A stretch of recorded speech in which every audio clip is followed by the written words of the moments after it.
এর বর্ণনা হৃৎপিণ্ডকে জমাট করে দেয়। আপনি কি ভাবতে পারেন এমন একটি আগুন যা পৃথিবীর সকল আগুনের চেয়ে 69 গুণ বেশি তীব্র, সেই আগুনে আপনার দেহ জ্বলে পুড়ে যাবে কিন্তু আপনার মৃত্যু হবে না। আপনার চামড়া জ্বলে যাওয়ার পর আল্লাহ আবার নতুন চামড়া সৃষ্টি করবেন, শুধু নতুন করে শাস্তি দেওয়ার জন্য। আপনার পোশাক হবে গলিত আলকাতরার, আর পানিও হবে পুজ ও রক্ত। সেই স্থান যার গভীরতা মাপতে একটি পাথরকে 70 বছর নিচে নামতে হয়, সেই স্থান যার প্রধান লক্ষ্য হিসেবে দাঁড়িয়ে আছেন এমন ফেরেশতারা যাদের হৃদয়ে কোনো মায়া বা মমতা নেই। এটি কোনো কাল্পনিক ট্র্যাজেডি নয়, এটি সেই স্থান জাহান্নাম। জাহান্নাম একটি চরম এবং কঠিন বাস্তবতা যা আল্লাহ তাআলার ক্রোধ ও শাস্তির বহিঃপ্রকাশ। আল্লাহ সুবহানাহু ওয়া তাআলা জান্নাতের মতোই জাহান্নামকেও সৃষ্টিকাল থেকেই প্রস্তুত করে রেখেছেন। এই আগুন কবে থেকে জ্বলছে? সহিহ হাদিসে আল্লাহর রাসূল মুহাম্মদ সাল্লাল্লাহু আলাইহি ওয়াসাল্লাম একটি ভয়ানক বর্ণনা দিয়েছেন। তিনি বলেন, যখন আল্লাহর নির্দেশে জাহান্নামকে জ্বালানো হলো তখন প্রথম 1000 বছর ধরে এটি জ্বালানো হলো, ফলে এটি লাল হয়ে গেল। এরপর আরও 1000 বছর ধরে জ্বালানো হলো, ফলে এটি সাদা হয়ে গেল। তারপর আরও 1000 বছর ধরে জ্বালানো হলো, ফলে এটি এখন ঘুটঘুটে কালো। এই কালো রং প্রমাণ করে এর আগুন আর সাধারণ আগুনের মতো নয়, এর তীব্রতা সর্বোচ্চ পর্যায়ে পৌঁছে গেছে। জাহান্নাম তার প্রবল উত্তাপ এবং এক অংশ অন্য অংশকে গ্রাস করার যন্ত্রণায় আল্লাহর কাছে নালিশ করেছিল। রাসূল সাল্লাল্লাহু আলাইহি ওয়াসাল্লাম বলেন, জাহান্নাম আল্লাহর কাছে বলল, হে আমার রব, আমার এক অংশ অন্য অংশকে খেয়ে ফেলছে, আমাকে নিঃশ্বাস ফেলার সুযোগ দিন। আল্লাহ তখন তাকে বছরে 2 বার নিঃশ্বাস ফেলার অনুমতি দিলেন। এই নিঃশ্বাসই হলো দুনিয়ার চরম গরমকাল ও শীতকালের তীব্রতা। জাহান্নামের আয়তন ও গভীরতা আমাদের পৃথিবীর মাপকাঠিতে পরিমাপ করা সম্পূর্ণ অসম্ভব। এর গভীরতা বোঝাতে আল্লাহর রাসূল এক হাদিসে এক অবিস্মরণীয় বর্ণনা দিয়েছেন। একদিন রাসূলুল্লাহ তার সাহাবীদের সাথে বসেছিলেন, হঠাৎ একটা বিকট শব্দ শুনতে পেলেন।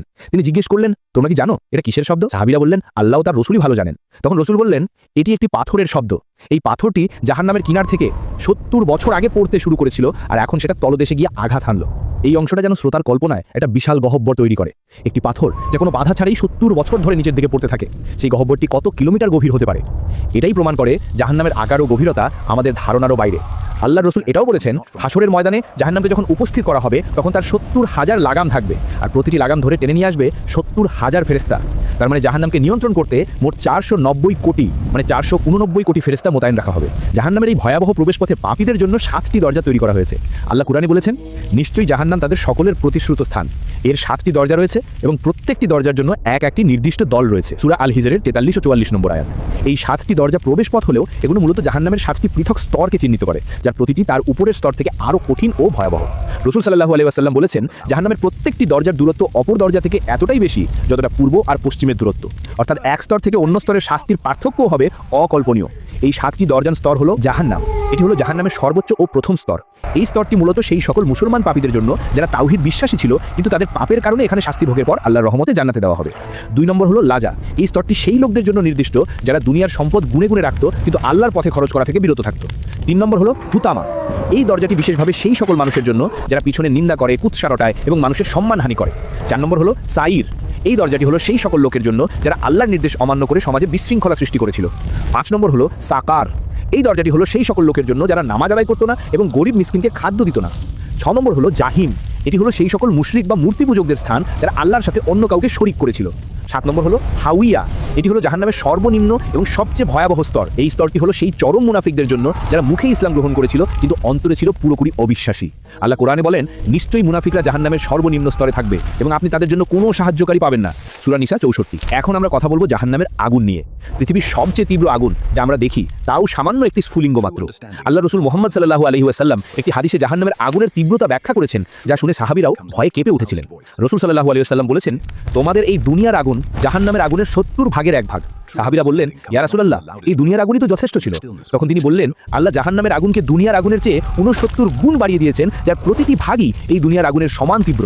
চিন্তা করুন, যদি সেই আগুনের 69 গুণ তীব্রতা একসাথে আমাদের উপর আসে তাহলে আমাদের শরীরের কি অবস্থা হবে? জাহান্নামের আগুনের এই প্রচণ্ড তীব্রতার কারণে এর রং পর্যন্ত কালো হয়ে গেছে, যা তার ভয়াবহ তীব্রতাকে প্রমাণ করে।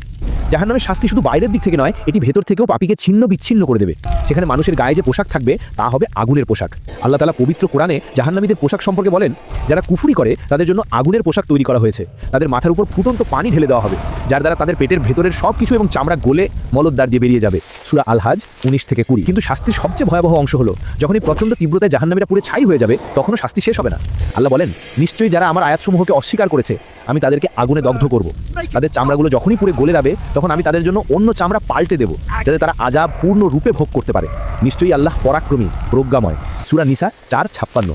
এর মানে হলো জাহান্নামীদের শরীর আগুনে পুড়ে ছাই হবে কিন্তু তারা মৃত্যু পাবে না। চামড়া পুড়ে যাওয়ার পর শাস্তি অনুভব করার জন্য আল্লাহ তাৎক্ষণিকভাবে নতুন চামড়া সৃষ্টি করবেন, যাতে তারা নিরবিচ্ছিন্নভাবে এই শাস্তি ভোগ করতে পারে। এই চক্র চলতে থাকবে অনন্তকাল ধরে। কোনো মৃত্যু নেই, কোনো শান্তি নেই, শুধু নিরন্তর দহন। জাহান্নামের অভ্যন্তরের পরিবেশ এতটাই ভয়ানক যে সেখানে সামান্যতম স্বস্তিরও কোনো সুযোগ নেই।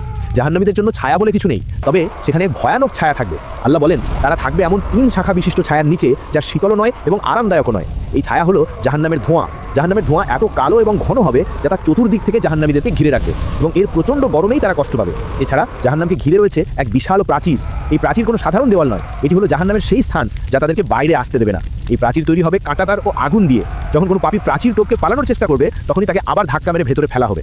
জাহান্নামের শাস্তি শুধু আগুনের দহন নয়, এটি ক্ষুধার যন্ত্রণা এবং চরম তৃষ্ণার মাধ্যমেও আসবে। যখন জাহান্নামীরা আগুনে দগ্ধ হতে থাকবে, তখন তারা চরম ক্ষুধার্ত হয়ে উঠবে, কিন্তু তাদের জন্য কোনো সুস্বাদু খাদ্য থাকবে না। তাদের জন্য তৈরি করা হয়েছে এক বিশেষ ধরনের খাদ্য, জাক্কুম ফল। জাক্কুম হলো এক ভয়ানক কাঁটাযুক্ত গাছ, যা জাহান্নামের একেবারে তলদেশে উৎপন্ন হয়। আল্লাহ তাআলা কোরআনে বলেন, নিশ্চয়ই জাক্কুম বৃক্ষ তা পাপীদের খাদ্য হবে, গলিত তামার মতো, যা পেটের মধ্যে ফুটতে থাকবে ফুটন্ত পানির মতো। এই ফল দেখতে এমন বিভৎস যেন তা শয়তানের মাথার মতো। ক্ষুধার্ত জাহান্নামীরা বাধ্য হয়ে সেই জাক্কুম ফল খাবে। ফলটি খাওয়ার সাথে সাথেই সেটি তাদের পেটের মধ্যে গলিত তামার মতো ফুটতে শুরু করবে, এবং এর ফলে তাদের দেহের সমস্ত ভেতরের অংশ গলে বেরিয়ে আসবে। জাক্কুম ফলের তীব্রতা এমন হবে যে যখন তারা এটি খাওয়ার চেষ্টা করবে, তখন তাদের গলায় আটকে যাবে। তারা সেটি গিলতে পারবে না, আবার উগলেও ফেলে দিতে পারবে না। তারা তখন শ্বাসরুদ্ধকর যন্ত্রণায় কাতরাতে থাকবে। জাক্কুম ফল খাওয়ার পর সেই যন্ত্রণায় তাদের চরম তৃষ্ণা পাবে, কিন্তু পান করার জন্য কোনো ঠান্ডা বা পরিষ্কার জল থাকবে না। তাদের জন্য থাকবে 2 ধরনের পানীয়, হামিম এবং ঘিসলিন। হামিম হলো ফুটন্ত পানি। আল্লাহ বলেন, যদি তারা পানীয় চায়, তবে তাদের গলিত তামা বা ফুটন্ত পানির মতো পানীয় দেওয়া হবে, যা তাদের মুখমণ্ডল ঝলসে দেবে।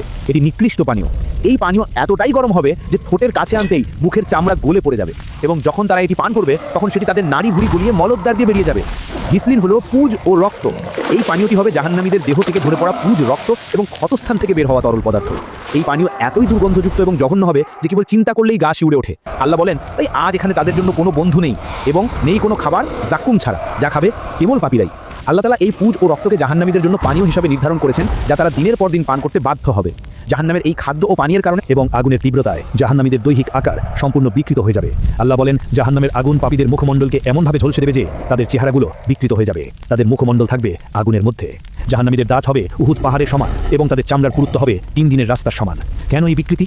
কারণ শাস্তির তীব্রতা যেন এই বিশাল দেহ জুড়ে দীর্ঘ সময় ধরে অনুভব করা যায়। যদি তাদের শরীর ছোট হতো, তবে শাস্তির ক্ষেত্র কম হতো, কিন্তু বিশাল দেহের কারণে তারা আরও বেশি যন্ত্রণা ভোগ করবে।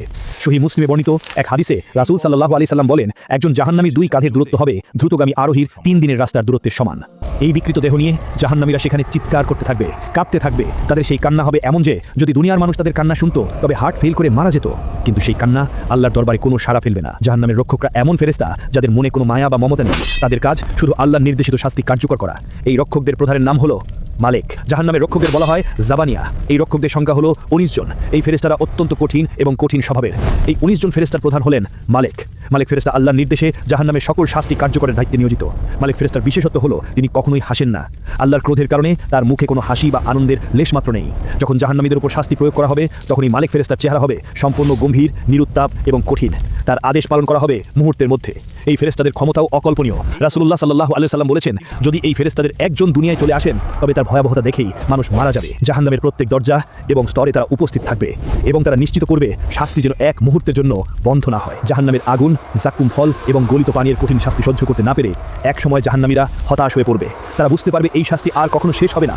তখন তারা মুক্তি পাওয়ার শেষ চেষ্টা হিসাবে জাহান্নামের প্রধান রক্ষক মালেককে ডাকবে। আল্লাহ তাআলা কুরআনে এই ভয়াবহ মুহূর্তের বর্ণনা দিয়েছেন। তারা চিৎকার করে বলবে, হে মালেক, তোমার রবকে বলো যেন তিনি আমাদের মৃত্যু ঘটিয়ে দেন। সে বলবে, তোমরা তো এখানেই থাকবে। চিন্তা করুন, জাহান্নামীরা আল্লাহর কাছে সরাসরি মৃত্যু চেয়েও জাহান্নামের রক্ষক মালেকের কাছে মৃত্যু চাইবে। কেন? কারণ তারা আল্লাহর ক্রোধ দেখে হতাশ হয়ে যাবে। তারা চাইবে এই ভয়াবহ জীবন থেকে মুক্তি, চাইবে মৃত্যু। কিন্তু মালেক ফেরেশতা তাদের আর্তনাদ শুনে কোনো মায়া দেখাবেন না। তিনি বলবেন, তোমাদের এখানে আর কোনো মুক্তি নেই, কোনো মৃত্যুও নেই। শাস্তির এই জীবন অনন্তকাল ধরে চলতে থাকবে। জাহান্নামের শাস্তি শুধু দৈহিক ও মানসিক নয়, এটি সামাজিকও। জাহান্নামীরা সেখানে একে অপরকে ঘৃণা করবে এবং অভিশাপ দিতে থাকবে। যারা দুনিয়াতে ভুল পথে চলার জন্য অন্যকে উৎসাহিত করেছিল, তারা সেদিন তাদের নেতা ও বন্ধুদের প্রতি চরম বিদ্বেষ পোষণ করবে। যখন তারা আগুনে একে অপরের সাথে ঝগড়া করবে, তখন দুর্বলরা অহংকারীদেরকে বলবে যে আমরা তো তোমাদের অনুসারী ছিলাম, এখন কি তোমরা আমাদের থেকে আগুনের সামান্য অংশও দূর করতে পারবে? এই ঝগড়া চলবে, কিন্তু কোনো ফল হবে না, কারণ আল্লাহ সেদিন ফায়সালা দিয়ে দিবেন, তোমরা তো একে অপরের সাথে একই শাস্তি ভোগ করছো। জাহান্নামের এই পরিবেশে কোনো বন্ধুত্ব থাকবে না, কোনো স্বস্তি থাকবে না, শুধু ঘৃণা, বিদ্বেষ এবং একে অপরের প্রতি অভিশাপ চলতে থাকবে। থাকবে। আমরা জাহান্নামের ভয়াবহ খাদ্য, পানীয়, পোশাক এবং রক্ষকদের সম্পর্কে জানলাম। এখন আমাদের জানা প্রয়োজন জাহান্নামের শাস্তি কতটা ক্ষীণ হতে পারে। জাহান্নামের শাস্তি পাপের গভীরতা অনুযায়ী হালকা ভারী হবে, কিন্তু অবাক করা বিষয় হলো সেই হালকা শাস্তিও হবে আমাদের ধারণার বাইরে। রাসূলুল্লাহ সাল্লাল্লাহু আলাইহি সাল্লাম জাহান্নামের সবচেয়ে হালকা শাস্তি সম্পর্কে বর্ণনা দিয়েছেন, যা কোনো মুমিন কল্পনাও করতে পারেন না। তিনি বলেছেন, কিয়ামতের দিন জাহান্নামীদের মধ্যে সবচেয়ে হালকা শাস্তি হবে সেই ব্যক্তির যার পায়ের নিচে দুটি আগুনের টুকরো রাখা হবে। সেই টুকরো দুটির তাপে তার মাথার মগজ ফুটতে থাকবে, যেমন হাড়িতে কিছু ফোটে। চিন্তা করুন, শাস্তিটি শুধু পায়ের নিচে আগুনের দুটি টুকরো রাখার মতো সহজেই, কিন্তু সেই সামান্য তাপেই তার মাথার মগজ গলতে শুরু করবে এবং ফুটন্ত পানির মতো করে ফুটতে থাকবে। সেই ব্যক্তি মনে করবে সেই জাহান্নামের সবচেয়ে কঠিন শাস্তি ভোগ করছে। এটি হলো জাহান্নামের সবচেয়ে কম শাস্তি। যদি সবচেয়ে কম শাস্তির এই অবস্থা হয়, তাহলে সবচেয়ে নিচের স্তরের শাস্তি কেমন হবে? এই ব্যক্তি হবে আবু তালিব, রাসূল সাল্লাল্লাহু আলাইহি ওয়াসাল্লামের চাচা, যিনি ঈমান আনেননি কিন্তু রাসূলকে রক্ষা করেছিলেন। শাস্তি ভোগ করতে করতে একসময় জাহান্নামীরা আল্লাহর রহমত থেকে সম্পূর্ণরূপে হতাশ হয়ে পড়বে।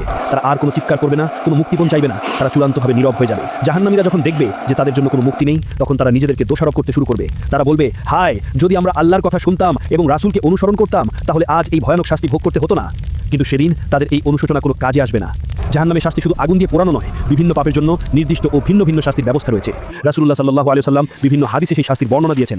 মিথ্যাবাদী রাসূল সাল্লাল্লাহু আলাইহি ওয়াসাল্লাম এক স্বপ্নে দেখেছিলেন এক ব্যক্তির চোয়াল চিরে দেওয়া হচ্ছে। তাকে জিজ্ঞাসা করলে জিবরাইল আলাইহিস সালাম জানান, ইনি হলেন সেই ব্যক্তি যিনি মিথ্যা কথা বলতেন এবং তার মিথ্যা দূর দূরান্তে ছড়িয়ে যেত। সুদখোরের জন্য জাহান্নামের রক্ত ও পুঁজ মিশ্রিত একটি নদী থাকবে, যেখানে তারা সাঁতার কাটতে থাকবে এবং নদীর পাড়ে থাকা ফেরেশতারা তাদের উপর পাথর নিক্ষেপ করতে থাকবে। নামাজ ত্যাগকারী রাসূলুল্লাহ সাল্লাল্লাহু আলাইহি ওয়াসাল্লামের বর্ণনা অনুযায়ী যে ব্যক্তি ইচ্ছাকৃতভাবে নামাজ ত্যাগ করে, তার কপালে লেখা থাকবে আল্লাহর রহমত থেকে বঞ্চিত। জাহান্নামের সাগর স্তরে তাদের জন্য কঠিন শাস্তি অপেক্ষা করছে। গীবতকারী ও কুৎসা রটনকারী রাসূল সাল্লাল্লাহু আলাইহি ওয়াসাল্লাম মিরাজের রাতে এমন কিছু লোককে দেখতে পেলেন যারা তাদের নখ দিয়ে নিজেদের মুখ ও বুক আশ্রাচ্ছিল। জিবরাইল আলাইহিস সালাম জানান, এরা ছিল সেই লোক যারা মানুষের গীবত করত এবং তাদের মানহানি করত। অহংকারী ব্যক্তিদের জাহান্নামে মানুষের পায়ের নিচে পিষে ফেলা হবে, তাদের দেহকে ক্ষুদ্র পিঁপড়ার মতো করা হবে, যাতে সবাই তাদের অহংকারের শাস্তি দেখতে পারে। এই সবগুলো শাস্তি প্রমাণ করে আল্লাহ তাআলা তার বান্দার ছোট বড় কোনো পাপই বিনা হিসাবে ছেড়ে দেবেন না। প্রতিটি পাপের জন্য নির্দিষ্ট ভয়াবহ এবং চিরস্থায়ী শাস্তি নির্ধারিত। জাহান্নামীরা যখন দেখবে যে তাদের জন্য কোনো মুক্তি নেই, তখন তাদের শেষ কথা কি হবে? তারা তখন শুধু একটা কথাই বারবার বলবে, আফসোস। জাহান্নামের এই শাস্তিগুলো আল্লাহর ক্রোধের প্রতীক। এই কঠিন আযাব থেকে বাঁচার একমাত্র পথ হলো দুনিয়াতে ফিরে যাওয়া এবং সৎ পথে চলা, কিন্তু তাদের জন্য সেই সুযোগ বন্ধ। আমরা জানলাম জাহান্নামের শাস্তিগুলো কতটা অকল্পনীয়, কিন্তু জাহান্নামের রক্ষকদের কাজ শুধু শাস্তি দেওয়া নয়, তাদের আরেকটি কঠিন কাজ আছে। জাহান্নামীরা যখন শত শত বছর ধরে শাস্তি ভোগ করতে থাকবে, তখন একসময় তাদের চোখ থেকে পানি আসা বন্ধ হয়ে যাবে। রাসূলুল্লাহ সাল্লাল্লাহু আলাইহি ওয়াসাল্লাম এক হাদিসে বর্ণনা করেছেন, জাহান্নামীরা এত বেশি কাঁদবে যে একসময় তাদের চোখের পানি শুকিয়ে যাবে। তাদের চোখের কোণে শুধুই জমাট বাঁধা রক্ত দেখা যাবে। কান্না যখন আর বের হবে না, তখন জাহান্নামের রক্ষকরা তাদের চোখের সেই জমাট রক্ত বের করে দেওয়ার জন্য চাপ দিতে থাকবে। সেই রক্ত বের হয়ে আসার সময় যে যন্ত্রণা হবে তা অসহনীয়। জাহান্নামের শাস্তি সময়ের সাথে সাথে হালকা হওয়ার বদলে আরও তীব্র হতে থাকবে। রাসূলুল্লাহ সাল্লাল্লাহু আলাইহি ওয়াসাল্লাম বলেন, কিয়ামতের দিন জাহান্নামীরা এত বেশি কাঁদবে যে যদি তাদের কান্নার সেই পানিতে নৌকা চালানো যেত, তবে তা সম্ভব হতো। এই কান্না কেবল এক মুমিন বান্দার পাপের জন্য নয়, বরং অবিশ্বাসীদের অনন্তকালীন কষ্টের আর্তনাদ। কিন্তু তাদের এই তীব্র কান্নার ফল হবে না, কারণ আল্লাহর দরবারে তাদের জন্য ক্ষমা বা মুক্তির পথ আগেই বন্ধ হয়ে গেছে। মালিক ফেরেশতার কাছ থেকে মৃত্যু না পেয়ে একে অপরের উপর দোষারোপ করে, হতাশ হয়ে এবং নিজেদের হাতে কামড় দিয়ে অনুশোচনা করার পর জাহান্নামীরা তাদের শেষ চেষ্টা হিসেবে সরাসরি আল্লাহর কাছে প্রার্থনা করবে। জাহান্নামীরা চিৎকার করে বলবে, হে আমাদের রব, আমাদের এখান থেকে বের করে দেন। তারা আল্লাহর কাছে প্রতিশ্রুতি দিবে যে যদি তাদের একবারের জন্য দুনিয়ায় ফিরে যাওয়ার সুযোগ দেওয়া হয়, তবে তারা আর কোনো পাপ করবে না। কিন্তু আল্লাহর পক্ষ থেকে জবাব আসবে, তোমরা এর ভেতরেই ঘৃণিত অবস্থায় থাকো এবং আমার সাথে কোনো কথা বলো না। এই জবাব শুনে জাহান্নামীদের সকল আশা চূর্ণ হয়ে যাবে। আল্লাহর পক্ষ থেকে এই চূড়ান্ত প্রত্যাখ্যানের পর তারা নীরব হয়ে যাবে।